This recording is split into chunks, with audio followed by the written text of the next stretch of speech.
हुए कफन स्वदेशी। मैं भारत को भारतीयता की मान्यता के आधार पर फिर से खड़ा करना चाहता हूं, उस काम में लगा और व्यक्तिगत बोलचाल में अंग्रेजी के शब्दों का प्रयोग कम से कम करिए, क्योंकि आपको बहुत सारे अंग्रेजी शब्दों का अर्थ नहीं मालूम है और अर्थ का अनर्थ हो जाता है।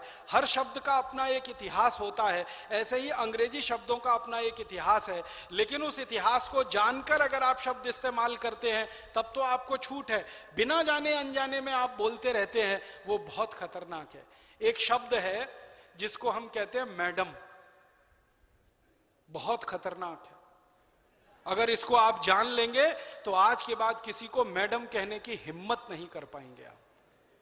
हम किसी को भी राह चलती बहन को, मां को, बेटी को मैडम कह देते हैं, और हमारे देश का भला हो बहनों का, वो भी मैडम कहलवाने में गौरव महसूस करती हैं। हमको मैडम कहो। मैडम का अर्थ जान लीजिए, MADAME ये शब्द है मैडम। मूलतः ये फ्रेंच का शब्द है। फ्रेंच में एक शब्द होता है, उसका नाम है मादाम। MA माने मां और दाम DAME दाम। मां माने मेरा, दाम माने महिला। मेरी महिला, मेरी स्त्री, मेरी औरत, वो है मादाम। फिर वो अंग्रेजी में चला गया, क्योंकि अंग्रेजी वालों ने सारी दुनिया से उधार लिए हुए शब्द सबसे ज्यादा है। अंग्रेजी के मूल शब्द सबसे कम हैं, दुनिया भर की भाषाओं से उधार लेकर खिचड़ी बना रखी है उन्होंने। तो ये मादाम शब्द फ्रेंच से ले लिया, अंग्रेजी में आ गया, जिसका मूल अर्थ है मेरी स्त्री, मेरी महिला, मेरी औरत। उसको आप कह सकते हैं मैडम। अब सारी महिलाएं आपकी हैं,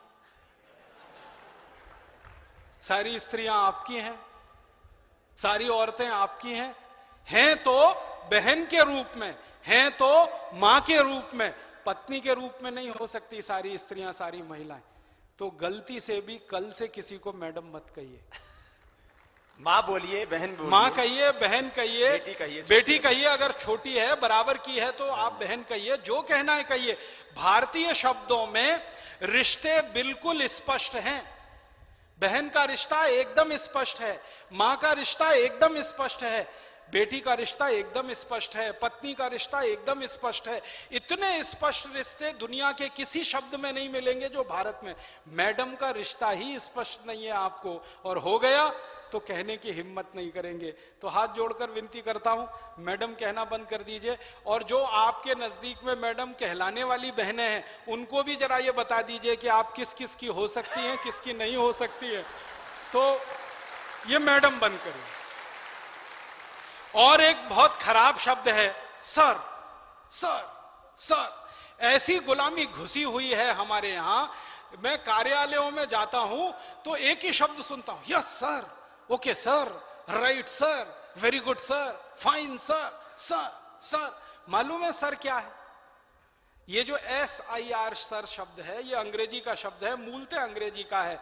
और ये शब्द आया है पदवी से। एक पदवी होती है जिसको सर कहा जाता है इंग्लैंड में।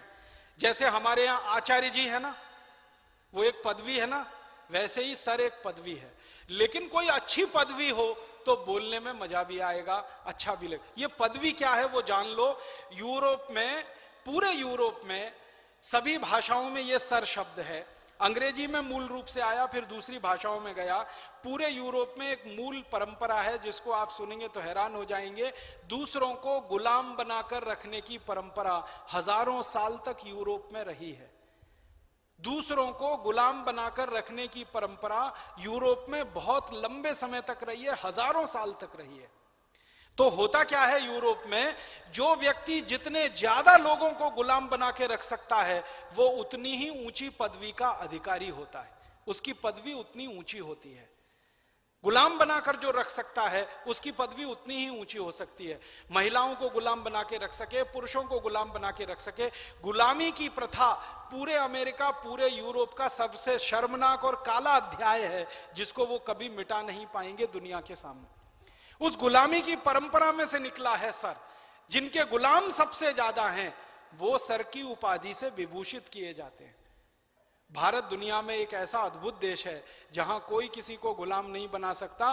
कारण क्या है? यहां सब स्वतंत्र हैं, क्योंकि आत्मा सबकी समान है और सब ईश्वर के पुत्र हैं, सब बराबर हैं, कोई ऊंचा नहीं है, कोई नीचा नहीं है।